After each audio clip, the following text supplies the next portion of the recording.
La razón de ello es porque tengo la necesidad de deciros unas pocas cosas esta tarde y porque mañana iba a ser demasiado todo junto. Por lo tanto, entended esta charla del Dharma dentro del silencio y así hemos de verlo.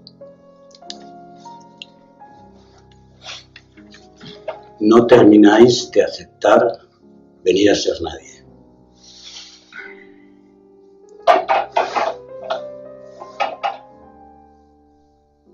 No termináis de aceptar que no hay nada en el universo que tenga existencia por sí misma. Y al decir nada, digo cada uno de los que aquí me miráis. Y digo también este.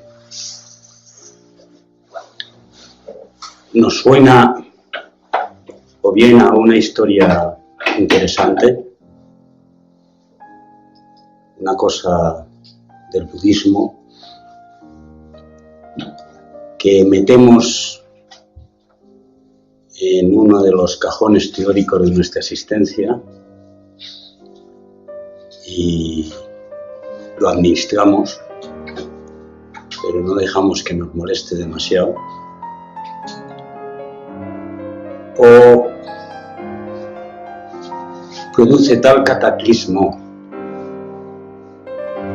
en mi forma de vivir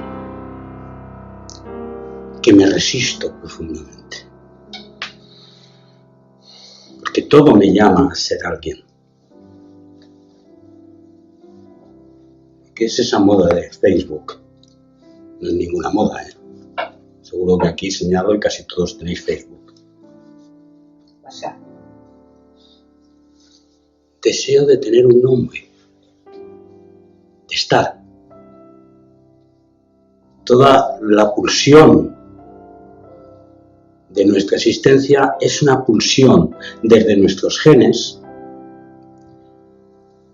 de ser alguien que otro te considere alguien. Este es el proceso y es nuestra historia vital. Entonces, cuando llegamos a nuestra madurez y alguien nos dice, a todos los que estáis, los que habéis meditado una serie de años con el Zen, seguro que lo han dicho varias veces, que el proceso del Zen es un proceso de desidentificación, lo cogemos desde aquí, desde nuestra teoría, desde nuestra cabeza, pero seguimos con el tran-tran, persiguiendo sombras, persiguiendo metas y objetivos, porque si eso lo aplicamos a nuestra vida, produce una revolución muy fuerte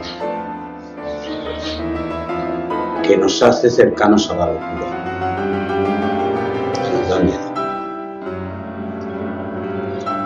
En este retiro yo he planteado este tema. Y no me quiero marchar del retiro sin interpelaros y sin interpelarme hasta la profunda consecuencia que el tema tiene.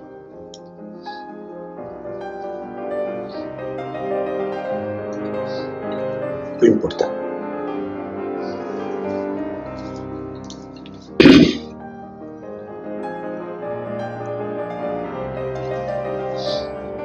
Porque si no, no entendemos algunas cosas que nos son esenciales y que a lo largo de estos, ya llevo creo que 15 años enseñando, he vuelto como con rutina a ello. Y reconozco que incluso yo me he resistido. Dice el maestro Eckhart en el sermón más famoso, los pobres de espíritu, en ir a ser quien era cuando no era. ¿Qué quiere decir eso? ¿Qué quiere decir venir a ser quien era cuando no era quien creo ser? ¿Es que he dejado de ser aquel que fui? Pues cuando él lo explica, nos coloca en un atolladero. Porque él dice, cuando estaba en mi primera causa, no tenía ningún Dios. Y yo era causa de mí mismo. Allí nada quise y nada deseé, ya que era ser vacío y me conocía a mí mismo, gozando de la verdad. Me quería a mí mismo y no quería otra cosa. Lo que yo quería es lo que fui, y lo que fui es lo que quise. Quedando aquí vacío de Dios y de todas las cosas. Seamos honestos, hay quien lo entienda. Al final lo rompe.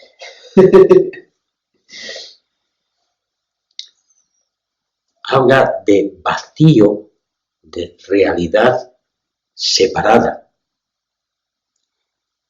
Y se carga en este texto a un Dios separado, a un Dios externo a lo que hay. Cada vez que nosotros queremos ser alguien, lo que queremos es ser separado, ser diferente. No perderme en esa magma de flujo que dice Pedro, donde se cruzan, todo se entremezcla, y yo no soy más que una parte de ese flujo.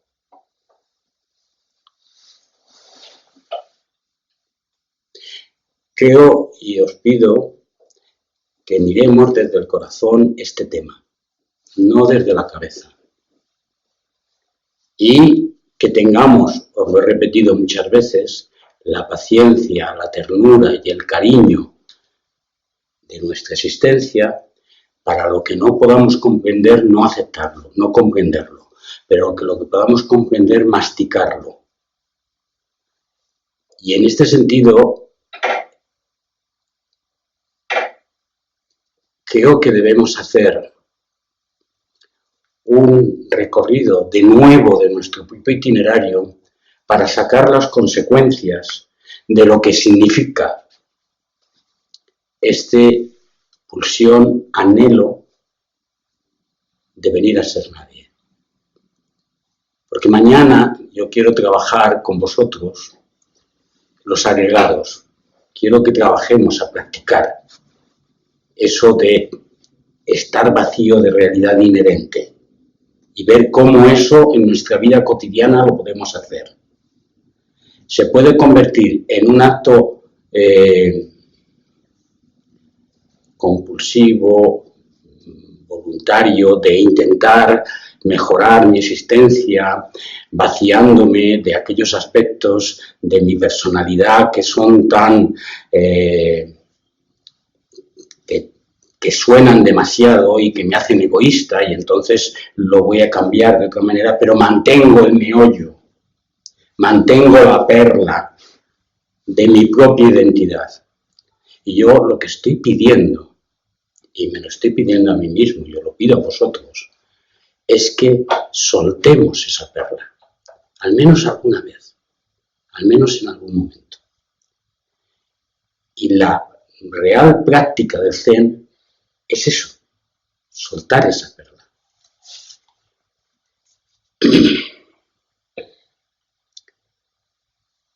Voy a leer el poema de Nagarjuna, que es el centro de la charla de ahora,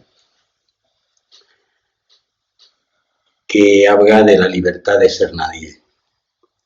Y lo vamos a comentar.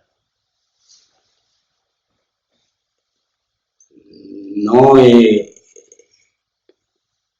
querido iniciar esta charla pegándoos un petardazo sin más.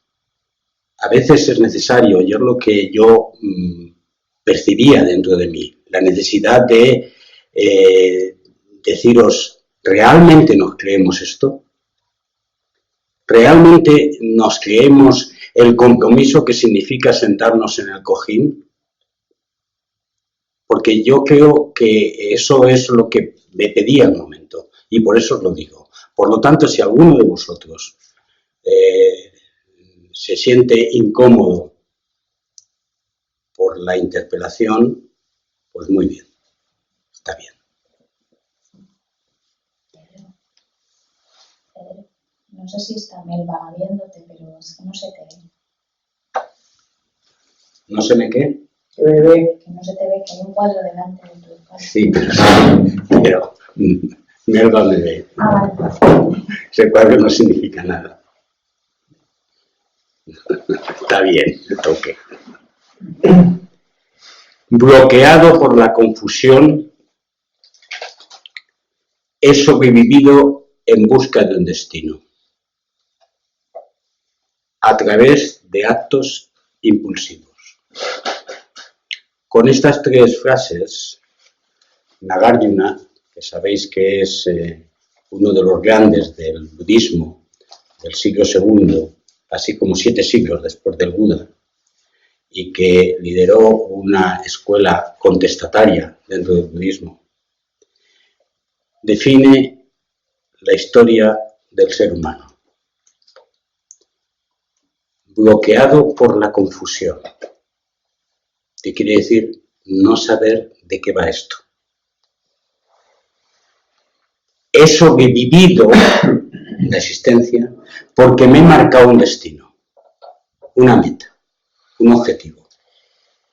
Y a lo largo de esa meta, de la búsqueda de esa meta y de ese objetivo, mi vida ha transcurrido. Lo de actos impulsivos es la expresión vital. O sea, la esencia de todos y cada uno de nosotros, y cada cual tiene que interrogarse a sí mismo, es: me marqué un destino. Yo recuerdo que mi familia es una familia tradicional, una familia castellana de honor y honra, pero pobre, mis padres, quiero decir. Y para ellos era muy importante ser alguien, tener un destino. Y eso se marcó en todos mis hermanos y en mí. Y yo tenía un destino. Y yo me marqué toda una aventura y me pasé, yo podría decir, 40 años en ese recorrido de satisfacer esa pulsión que venía desde mis padres. Creo que cada uno de nosotros tiene que hacer ese análisis también. A veces no viene de los padres, a veces te lo marca la sociedad, pero todos nosotros nos movemos por un destino. Pero eso nos genera el problema. Consciente de mí mismo, o sea, adquiriendo conciencia de mí mismo, que es lo que hace el linaje humano, me encuentro en situaciones donde la personalidad se desarrolla y el mundo impacta mi alma sensitiva. De nuevo establece el tema de que me hablo a las cosas, a los seres, a la gente, desde que soy pequeñito, y entonces recibo pulsiones continuas, sensaciones, emociones, gente que me habla, que me expresa, que me dice, y todo eso marca. Y en eso, en el deseo de sobrevivir, genero una personalidad, genero un personaje, o muchos personajes, pero un personaje central, al cual le han puesto nombre, mis padres le pusieron nombre, y ese nombre lo voy conformando con forma de comportarse, con forma de sentir, con cosas que no debo pensar y cosas que debo pensar, con pulsiones de lo que deseo ser y pulsiones de lo que no debo ser, de lo que está prohibido y de lo que no, de lo que es bueno y de lo que es malo. Y esa es nuestra historia, al menos hasta que adquirimos la madurez. Intentar conformar un esquema de persona que tiene unas pautas de comportamiento, que tiene una forma de pensar, que tiene unas creencias, que tiene una estructura social a la que pertenece y que tiene que responder a ese esquema para poder mantener entidad de ese alguien que se quiere ser, que se quiere ser, que quiere que los otros piensen que se es, o que desearía ser pero no es. Pero siempre en este juego marcamos ese esquema. Y mientras tanto, tenemos unas pulsiones, un anhelo dentro de algo vago, que casi no lo escucho, pero que pulsiona dentro, como si hubiese olvidado una existencia, como si hubiese olvidado algo que es esencial, como que a veces me paro y me digo, me falta algo, hay algo que no está aquí. Y por las historias que todos me habéis contado, cada uno de vosotros habéis tenido, os habéis convertido en buscadores como consecuencia de no de ese esquema del personaje que está claro que yo tengo que ser, etcétera, sino de esa pulsión que hay detrás, ese anhelo que hay detrás, y que no sé definir y que no sé de qué va, pero no me deja tranquilo. Y pruebo diferentes cosas. Pruebo la religión, pruebo los amores, o sea, completarme con otra persona, pruebo las sensaciones, pruebo los proyectos y en eso me ando. La personalidad crea la conciencia propia, de igual forma como la atención, el ojo y la forma de color provoca la visión. La visión es un concepto. Yo veo, pero cuando yo digo veo, ya veremos mañana qué significa yo veo. Detrás de eso hemos generado todo un proceso de comprensión de las longitudes de ondas que llegan a mi retina. De igual manera que ese entramado de sucesos que ocurren en mi vida, que generan una personalidad, me hacen adquirir conciencia propia. Y adquirir conciencia propia es estructurar el yo. Luego, el yo, que todos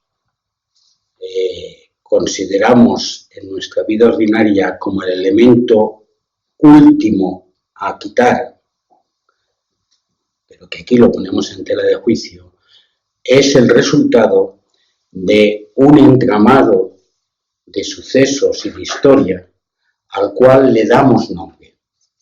Eso es lo que dice Nagarjuna. El impacto es el encuentro de la conciencia propia, los sentidos y el mundo. Esto lleva a la experiencia que ansío tener o ansío evitar. Mi ansia me hace apegarme a la sensualidad, a las opiniones, a las normas y a los seres. Hasta ahora no hay nada contrario a ese proceso de generación de un personaje, que es con lo que funcionamos en el mundo. Ese personaje se llama mujer, se llama madre, se llama médico, se llama escultor. Es un personaje que tiene un nombre además, no solamente se llama mujer, sino se llama Natalia. Y entonces hay toda una estructura de experiencia. El problema surge cuando nos apegamos a ese personaje. El apegarse a ese personaje, el Buda lo define como la entrada en los tres reinos. El reino de la posesión, el reino del rechazo y el reino de la ignorancia, que yo lo traduzco como el reino del dogma.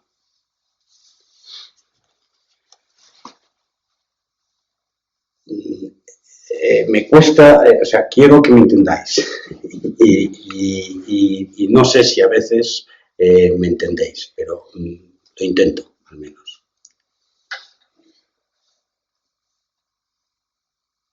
Cuando vivo en el reino de la posesión, atrapo las cosas, atrapo los seres. Soy celoso o celosa. Soy posesivo. Deseo permanecer. Genero seguridades. Genero permanencia. El círculo de lo que considero propio lo quiero mantener y genero líneas de defensa. El reino de la posesión no es solamente el reino del materialismo, no solo el reino de tener cosas, es también la posesión de roles, de estatus, de rutinas, de todo aquello que digo mío, mi desayuno, mi ropa, mi forma de ser, mi sonrisa, todo aquello que genero y que cristalizo y que dejo y digo que siempre ha sido y ha de ser así. Uno de los aspectos del reino de la posesión es el cuerpo. Soy joven, soy bello, soy agraciado y voy a serlo siempre. Y cuando dejo de ser joven y dejo de ser agraciado, sigo creyéndome que soy joven y bromeo con eso y me pulsiono continuamente. Y me miro al espejo y veo que me salen michelines aquí y ¿cómo es esto? A ver si me voy a poner a dieta, pues yo tengo que seguir siendo joven. Esa sensación de no aceptar el cambio forma parte del reino de la posesión. No aceptar el cambio en las cosas y en los seres.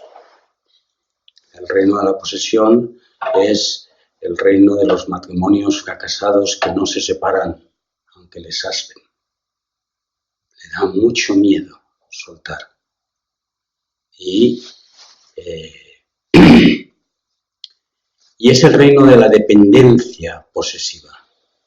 Las múltiples dependencias que generamos con nuestros amores, con nuestros padres, con nuestros hijos. Es algo mucho más amplio, más sutil de lo que parece. Conforme vamos avanzando en la evolución de lo que somos, ya no caemos en groserías. Decimos, ya no estoy apegado al dinero. Mentirijilla. Yo no estoy apegado a la comida. Yo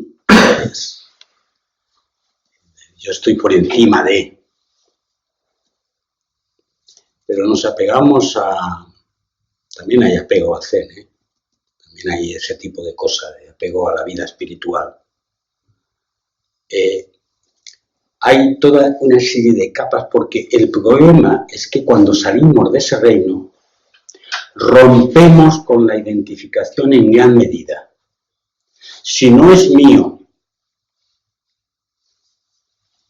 mi cuerpo tal como lo veo ahora, si no es mío o mía, mi mujer, si no es mía mi casa, si no son míos mi ropa, si no es mía mi rol social, si no es mío mi estatus, si no es mía mi profesión, ¿qué hay?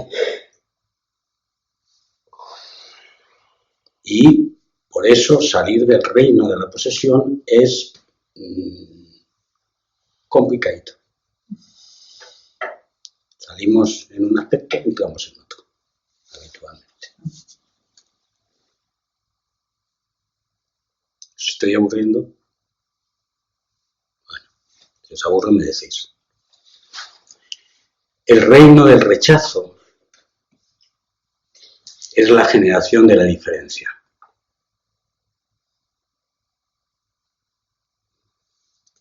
Qué feo eres, yo no soy tan feo, afortunadamente. Qué viejo eres, yo soy menos viejo, o al menos me lo creo. Tienes barriga, yo ya no la tengo. Tú eres negro, yo soy blanco. Tú eres mujer, yo soy hombre. Tú tienes un problema en la pierna, yo no lo tengo. Es la continua generación y aceptación de diferencia. Es la posesión a lo que no se quiere. O sea, es puedo emplear el término de apego al ser y al no ser, suele decir.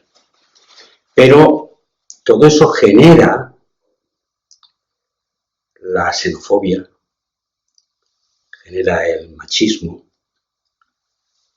genera la violencia, porque la diferencia se genera sobre la base de la violencia, genera las depravaciones humanas múltiples, pequeñas y grandes que hacemos todos. Pequeñas y grandes. Repasemos dónde no establecemos diferencia. Es que además nuestra mente es de compartimentalizar, de crear compartimentos. Y al crear compartimentos, inmediatamente a los compartimentos se les pone un adjetivo, bueno o malo, rojo, azul, grande, pequeño. Y en esa separación, sin ella no sabemos vivir. Pero el problema es cuando a esa separación le damos un valor y nos apegamos. Ese es el problema. Cuando yo digo, tú eres mujer, yo soy hombre. Pero yo soy mejor que tú porque soy hombre. Y además estoy haciendo de eso una categoría. Y por lo tanto mi vida se comporta en función de eso. ¿Entendéis esto? Sí. Y todos lo hacemos. El reino del dogma es el reino de la narración de nuestro cerebro izquierdo. O sea, todo esto, las pulsiones que el mundo nos crea, la personalidad, la dinámica, lo convertimos en una narración. Normalmente esa narración es la respuesta rápida que damos a la pregunta ¿quién soy yo? ¿Quién es fulano de tal? O la respuesta que damos a la interpretación del mundo. Pero el reino de la narración se cristaliza y la cristalización crea dogmas. Que los dogmas no son solo religiosos, son sociales y son personales. lo que yo creo y que no va a dejar de ser de otra manera, porque es así y va a ser siempre así. Lo que significan mis valores y mis significados que van a permanecer. Ese esquema genera intolerancia,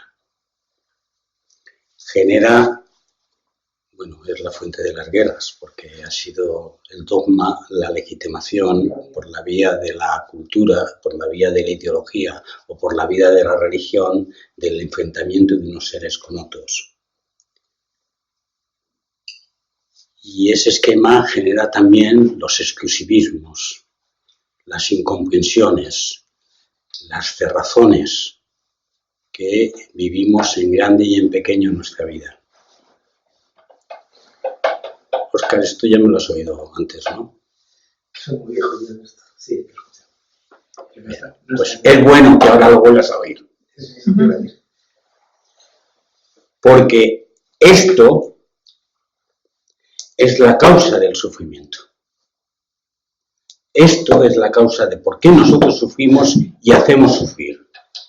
Y esto es la constatación. Sabéis que el Buda se movió espiritualmente para entender por qué la gente sufría. Y esta fue la respuesta que encontró. Y Nagarjuna dice que apegarse es insistir en ser alguien.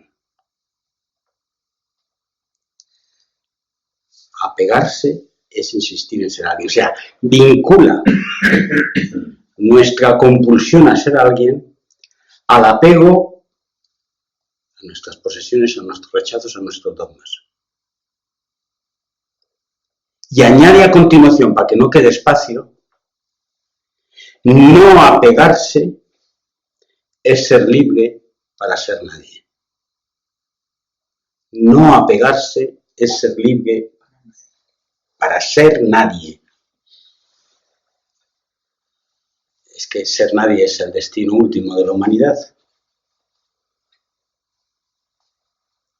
¿Cómo se entiende esto? Primero, define. Y en Nagarjuna, en este verso, se queda ahí, lo que es ser alguien. Ser alguien es tener conciencia de sí mismo, ser impulsivo, racional, identificándose con el cuerpo, que nace, envejece, muere, sufrir tormento, pena, dolor, depresión, ansiedad.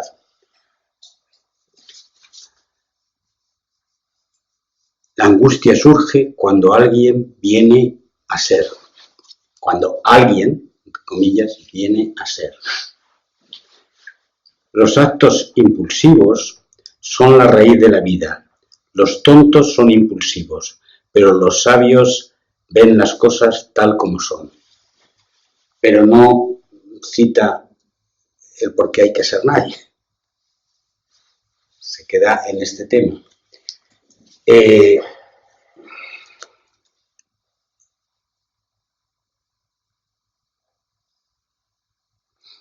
¿Aceptamos o no que no hay nada, que no hay nadie que tenga vida separada? Que no hay objetos, que no hay materia, que no hay sucesos, que no hay personas que sean separados. Sí, Elena, lo puedo llegar a comprender con la cabeza, pero me cuesta con la experiencia. ¿Es eso lo que pensabas, no? No. Pues entonces di lo que pensabas.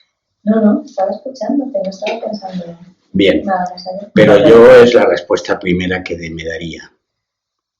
O lo podemos aceptar un instante en el que tenemos ahí una chispita y entonces, pero después ya no sé si recuerdo, simplemente nada más. Bien, pero si ese es la verdadera realidad, debemos trabajar en nuestra existencia, con el cojín y sin el cojín, para hacer que eso genere un espacio más grande. Y ese trabajo,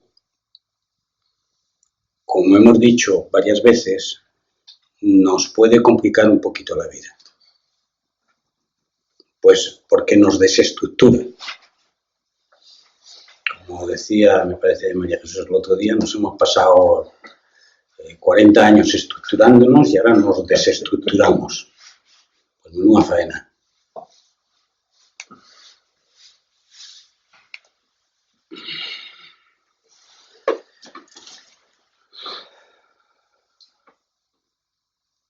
Y nos volvemos a estructurar. ¿Mm? Y nos volvemos a estructurar. Así como. Si uno se le cae un personaje, Coge otro. se fabrica otro. ¿Y qué haces? Se te cae.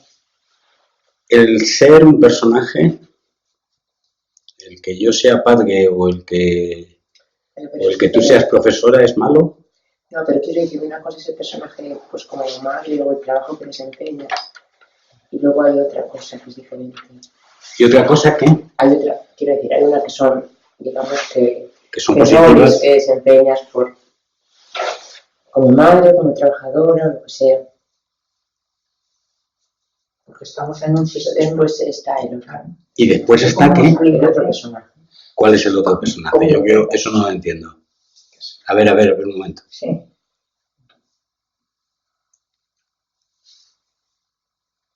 El otro personaje, digamos que no sabía explicar. Todos los personajes, ya, pero no. Todos los personajes, Natalia, son legítimos. El único tema que estamos aquí hablando es que cuando congelamos un personaje y le ponemos un título, lo encerramos en una urna de cristal y decimos de ahí no te mueves, esto No. es, soy madre para toda la vida. No, pero yo no me refiero a eso. Me refiero a que bueno, voy a hablar desde mí, porque no puedo hablar de otra forma. En mi caso, voy a hablar así. El personaje de madre no me ocasiona un conflicto. Salvo que te apegues a él. Bueno, en ese caso no es el caso. No es De momento. No es el reino en el cual has caído. Efectivamente. Y el personaje laboral, pues tampoco me ocasiona un conflicto. Pero el otro personaje, que es el que va cambiando, la Natalia que busca cómo sobrevivir, cómo querer vivir, cómo estar aquí. Tú has caído en un problema, que es que el conjunto de esos personajes tiene un denominador común. Se llama yo. O sea, yo soy madre ahora, yo soy... Pero hay uno que sí que se reinventa, los otros más o menos permanecen. Quiero decir, unos padres durante muchos años, pero uno se separa, uno cambia esto, uno cambia esa es la conciencia de uno mismo, que es lo que aquí se está poniendo en tela de juicio. Lo que se pone en tela de juicio es que en esencia somos vacío de realidad propia. En esencia. Lo que se pone en tela de juicio es que ese montaje que hemos hecho de un yo que transita de personaje a personaje, que es lo que en el escrito llaman la conciencia de uno mismo, es el que es vacuidad, está vacío. Y ahí es donde nos encontramos con realmente el problema. Porque a eso nos resistimos con el estómago. Y volvemos a estructurar, por eso lo digo. Y volvemos a estructurar. De otra forma. Estructuramos personajes o formas de comprender la realidad más sutiles, pero no perdemos la joya. Porque si perdemos la joya nos desnortamos. Y entonces, quizás no podamos pretender, salvo en esos momentos de chispa o de iluminación, diría, el ser nadie, pero sí podemos acercarnos. Y esa es la tarea vital, acercarse a desmontar las trampas de los tres reinos, que es de lo que va la charla de mañana. Porque yo creo que más que intentar construir pues un personaje que se llame Nadie, sería otro. Voilà, c'est comme ça. En vez de intentar construir un personaje que se llame Nadie, lo que tenemos es que, con toda la humildad, ir rompiendo con los apegos que construyen estructuras mentales, conciencias de yo, que hacen sufrir y que provocan sufrimiento. Pero ese agujero, ese anhelo de colmarse, ese es el que va a hacer que de algún modo busques en un lado o en el otro. Pero ese anhelo, la respuesta a ese anhelo es la del maestro Eckhart. Que está en ti. La respuesta a ese anhelo es que en la no separación. Pertenecemos, en palabras de Alberto te diría, pertenecemos al amor. Pero, y a través de... Pero ese anhelo profundo exige desnudar todo el montaje que hemos creado. Pero el yo fabricado, hay un yo fabricado, pero es que hay otro yo que venimos con él de nacimiento. Ah, sí, no me digas. Claro. Pues explícamelo porque no lo entiendo. Pues ese yo que ya desde que nacemos nos apegamos a la vida. Ese yo soy. Pero eso no es un yo, eso es una pulsión. Una pulsión de yo. Oye, yo existo. Mi perro se apega a la vida también. O sea, dile a mi perro que no le das de comer, ya verás cómo se pone. Pero lo que yo quiero decir, ¿tiene conciencia de sí mismo? A lo mejor sí. Vamos a ver que eso... a lo mejor sí, pero ha generado el constructo de decir yo, mi, me, conmigo. Eso es lo que hay que quitar. No. Pero, a ver, en este sistema... Y quedarnos con un yo puro, ¿no? Ahí. Eso es lo que tú dices. Pues no. Ese yo puro está vacío. Está vacío de realidad. Y cuando yo estoy hablando de trabajar con los agregados, estoy diciendo que lo que hacemos, y con esto, con un versito que os leeré ahora, terminamos, lo que hacemos es unificar, generar un conjunto de pulsiones, sensaciones, cuerpo, estados mentales, generar un conjunto y a ese conjunto le ponemos un nombre. Y no está mal. Ese nombre que le ponemos es yo. Pero lo que está mal es cuando ese yo se convierte en el centro de la creación y fuera del yo, en mi existencia no hay nada. No estoy hablando de egoísmo, estoy hablando de egocentrismo. Y hay un dicho que yo le recordaba hoy ¿a quién ha sido? No sé si ha sido a ti, Celes. El tema... no sé, Celes. Hay un dicho del Buda que también Óscar me lo ha oído otras veces. Igual que el labrador riega su campo. Igual que el arquero cuida con amor sus flechas. Igual que el escultor esculpe de una piedra tosca una bella escultura. El sabio cultiva su yo para convertirle en un útil instrumento. Ha sido a ti, ¿no? Instrumento, no sujeto de la creación. Instrumento, tanto en cuanto nosotros situemos nuestra personalidad, ese conjunto de cuerpos, sensaciones, emociones, voliciones, estados mentales y conciencia, como un instrumento vital, del cual hacemos una palabra inglesa preciosa que me resulta difícil traducir, que es detachment, del cual nos desapegamos, las cosas van por ahí. Entonces, nuestro trabajo ha de ser cuidar amorosamente el instrumento, trabajando con sus partes, refinando sus partes.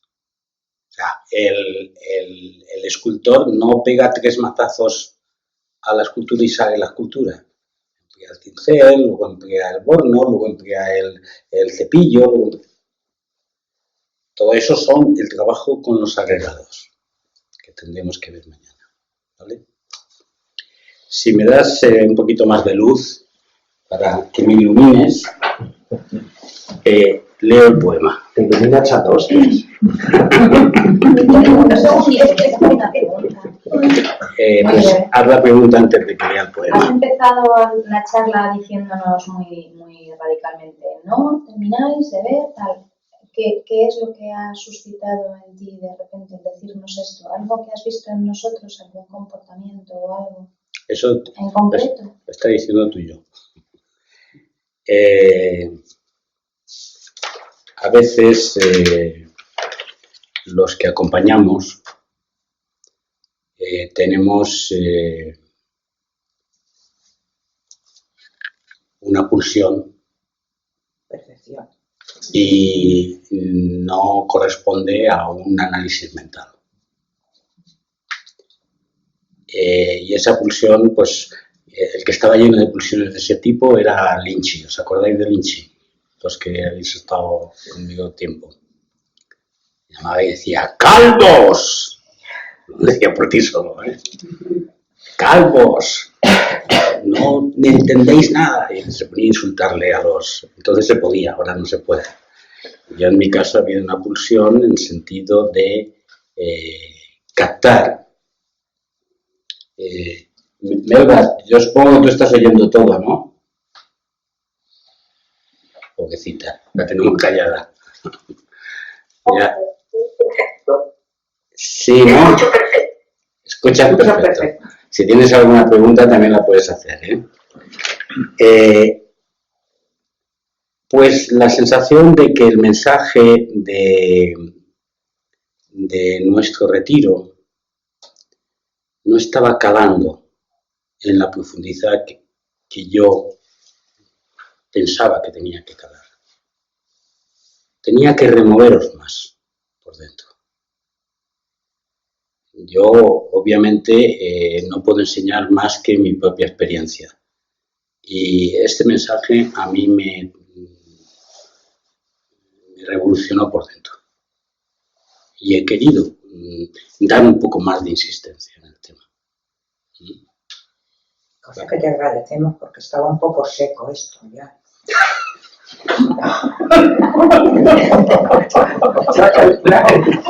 Salió del ego racional. Bueno, pues vamos a darle un poco de ternura al tema.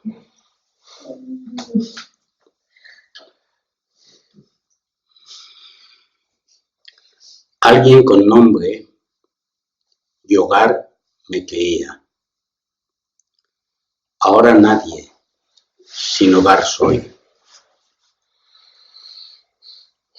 Miro las luces en los caminos. Contemplo el fuego de la cena, mientras el niño sonríe a la madre y los amantes se abrazan. El frío de la calle me cubre mientras tanto, como manta gélida que mi cuerpo castiga. Mi piel no es ya mi piel, ni mis huesos son mis huesos. Soy las piedras, la hierba y el polvo del camino. Soy una brizna de aire, un lamento que ocultan los árboles a lo lejos. Ayer te hablé, caminante de un solo camino, y juntos nos calentamos en el fuego provisorio. Y algo vimos, algo. Ya hoy de nuevo has partido, ya perdido en la bruma de la mañana, mientras sonriendo cantas. Soy quien no soy. Soy quien no tengo.